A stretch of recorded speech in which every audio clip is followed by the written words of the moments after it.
Bitcoin is sitting at $66,648 right now. For the past 2 weeks, it's been trapped in this tight range between 65k and 70k. And honestly, this compression pattern is interesting because the technicals are starting to set up for a breakout. We're seeing a bullish divergence form on the 1 hour chart. Fresh long positions are opening from 66k and liquidity clusters are building above 71k. Today, I'm breaking down why this consolidation matters and what happens if Bitcoin breaks out from here. Bitcoin has been consolidating in this 65k to 70k range for 2 weeks straight. That's actually a pretty tight compression. And when Bitcoin consolidates like this after a big move down, it usually means one of two things is about to happen. Either we break higher and continue rallying, or we break lower and test new support. There's rarely a scenario where we just stay in this zone forever. Consolidations don't last. The important thing is Bitcoin is not breaking down from this range.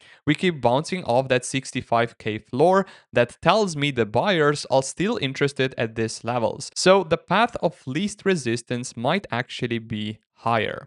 Here's where it gets technical but important. On the 1 hour time frame, we're seeing a bullish divergence form in the RSI indicator. What's a bullish divergence, you ask? It's when the price is making lower lows, but the RSI is making higher lows. That means while price is going down, momentum is actually getting stronger underneath. The selling pressure is fading even as price is still testing lower levels. This is exactly what happened last week before Bitcoin rallied from 66k toward 70k. The pattern repeats. You get the divergence, then the breakout. So right now what we are seeing is price is compressing, but momentum is building. That's a setup for a move higher. It doesn't guarantee it, but that's what we are watching for. Traders are talking about two key liquidity clusters that are gonna matter for the next move. There's liquidity below 66k that could act as a support if we break down, and there's liquidity above 71.5k that's gonna be resistance if we break up. The fact that there are these liquidity zones above and below tells us that the next move is probably gonna be violent. When Bitcoin breaks out of consolidation, it usually goes hard. It's gonna be a slow grind higher. It will be a quick move to hit that upper liquidity cluster at 71.5k dollars. That's the zone we need to watch. If we can break above 68k with momentum, the path to 71.5k is probably pretty quick. Another piece of puzzle, futures data shows fresh long positions have been opening from 66k. That means smart money is positioning for higher prices from these levels. When you see institutions opening long positions at support levels like this,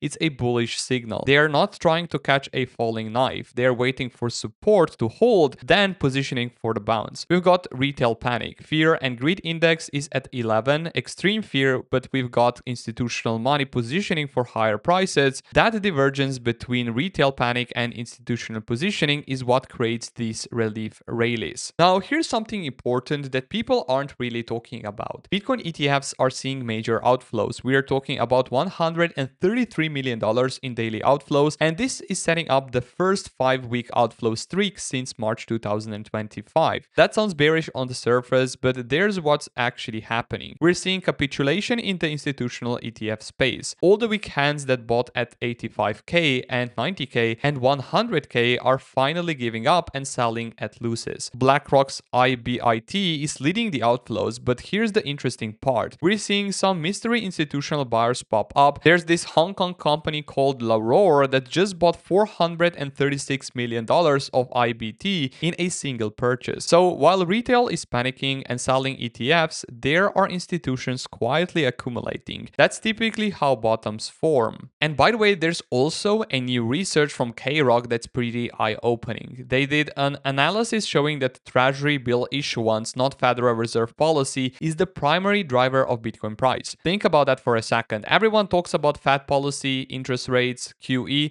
but the research shows Treasury bill issuance has an 80% correlation with Bitcoin prices since 2021, and it leads Bitcoin prices by about 8 months. What does that mean? When the government ramps up Treasury bill issuance to finance spending, that money flows into the economy and eventually into risk assets like Bitcoin. When T-bill bill issuance falls, the tailwind fades. And the important part here is that there's a wall of US debt maturing over the next 4 years. That means the Treasury will have to issue massive amounts of new debt at higher interest rates. KRock is forecasting T-bill insurance will reach 600 to 800 billion per year through 2028. That's a massive tailwind for Bitcoin long term, not next week, but over the next few quarters and years. So when you stack all this up, Bitcoin is consolidating in a tight range. We're seeing bullish divergence on the 1-hour chart. Fresh long positions are opening. Institutions are quietly accumulating despite ETF outflows. Sentiment is in extreme fear at 11, and long-term Treasury bill issuance is about to ramp up massively. The long-term setup, Treasury bill issuance ramping up over the next 4 years, is a tailwind for Bitcoin. My base case is we break out of this 65-70k range higher,